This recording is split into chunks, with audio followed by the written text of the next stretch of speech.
طيب هي ليه الناس بتتجنن؟ السؤال ده اتوجه لرئيس واحدة من أهم المستشفيات النفسية اللي حاصل على جوائز وأوسمة كتير لمعرفته بالمجال ده. رده كان بإن هو ما يعرفش السبب الحقيقي ومحدش يعرف الإجابة، ولكنه قال كمان إن كتير من اللي بيصابوا بالجنون بيلاقوا شعور بالأهمية ما قدروش يحققوه في عالم الواقع. وبيحكي قصة لمريضة عنده تحول زواجها لمأساة، كل اللي كانت عايزاه هو حياة هادية مع زوج محب وأطفال، ولكن ده للأسف محصلش.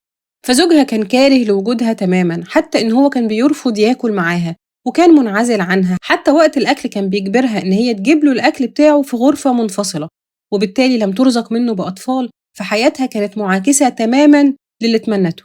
بعد فترة فقدت عقلها تماماً، وهي دلوقتي بتتخيل نفسها انفصلت عن زوجها وتزوجت من شخص من عائلة أرستقراطية، وكل زيارة الدكتور بيروح لها فيها بتقوله إن هي رزقت بطفل جديد. طبيبها بيقول لو قدر لي إني أقدر أرد لها عقلها مرة تانية ما كنتش هعمل كده، فهي دلوقتي أسعد حالاً. فبعض الناس بيكون عندهم تعطش للشعور بالأهمية توصلهم للجنون من أجل إشباع الرغبة دي. فلك أن تتخيل التأثير اللي هتعمله من خلال إنك تقدر الشخص اللي بتتعامل معاه تقدير أمين وصادق. سنة 1921